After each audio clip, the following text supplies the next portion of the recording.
Mabuhay Pilipinas! What's up si inyo dyan? Welcome po dito sa Sydney, Australia! Yee-hoo! Today we are collaborating with the Philippine Department of Tourism here in Sydney. We're going around Sydney at titikman po natin ang mga Filipino food sa iba't ibang mga Filipino restaurants na nandito.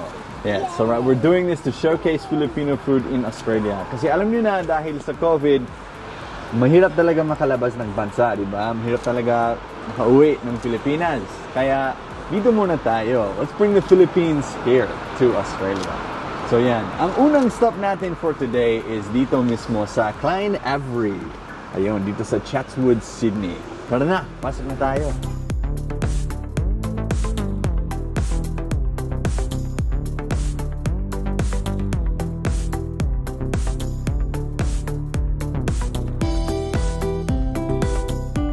Sa Klein Avery, they have their specialty is Filipino breakfast.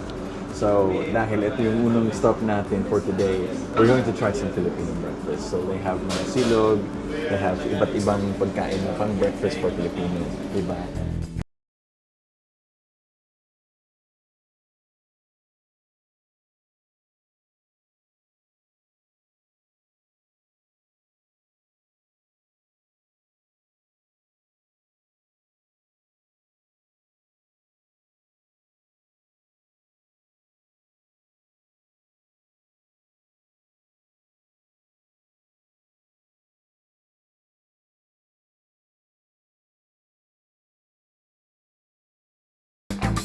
So dito po sa Klein Avery, meron silang pang breakfast, anything you would expect from your average cafe, pero it has a Filipino twist with it. So they serve things like tapsilog, tosilog, pares silog, things like that. Kahit chop suey, meron din silang chop suey, di ba?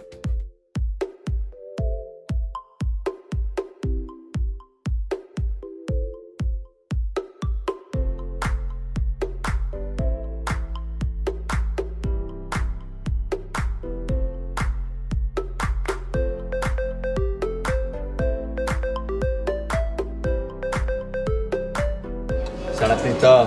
Mami, you try some mami. Sige na.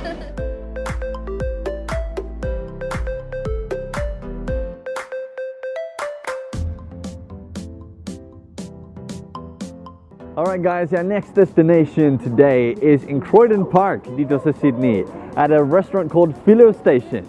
So they specialize in dessert. So kain po tayo ng dessert doon. Tara na. Filo Station. Yeah, Filo Station nandun, no? Ayun, no? Filo Station.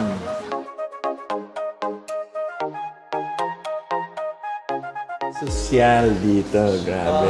So, tingnan yung loob, no? Ganda ng design, ganda ng setup.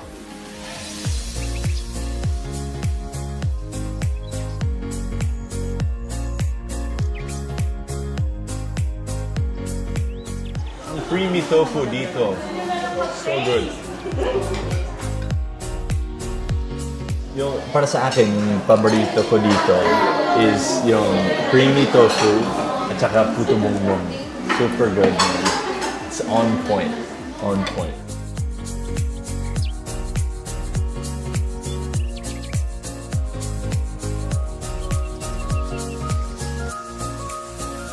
Okay guys, masarap talagang pagkain dyan sa Filo Station. Ang pangatlong stop natin ay nasa Marrickville. It's a place called Lazza. So let's go check that out, see what they got to offer. Tara na.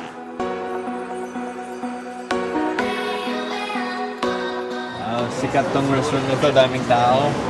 Daming tao. Yes, maganda yung ambience, no? Very cool, very chill. Sinabi niya, ang ganda dito. Yes.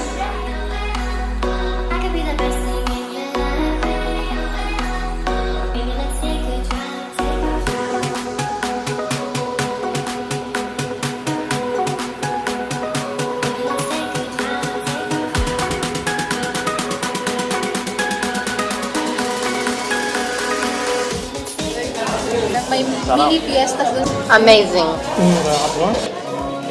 Very nice. Very authentic taste. So it's like they've been transported in the Philippines right now.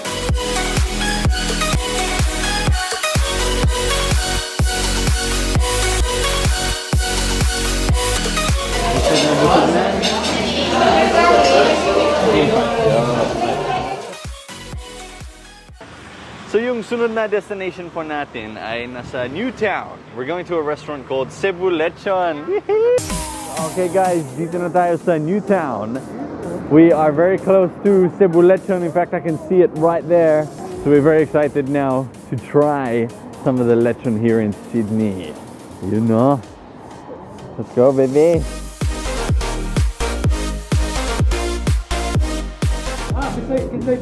Bisay lagi ko eh. Oo.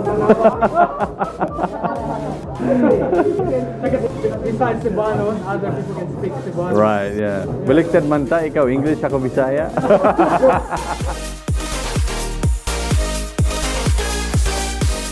Murag naalagi ta sa Cebu karon, ang kanang atmosphere dire, murag kuan.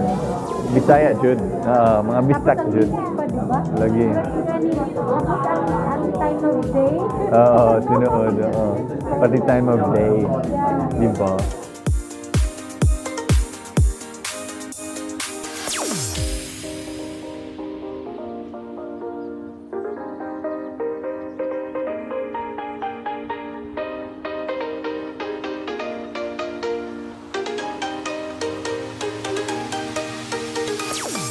How crispy is it? Malutong na malutong.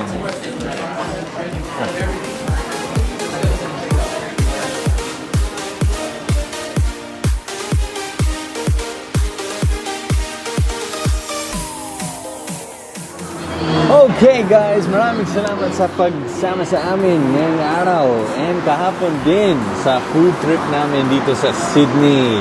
Diba, San? Super sarap yung pagkain na kinain namin. Sobrang busog na po.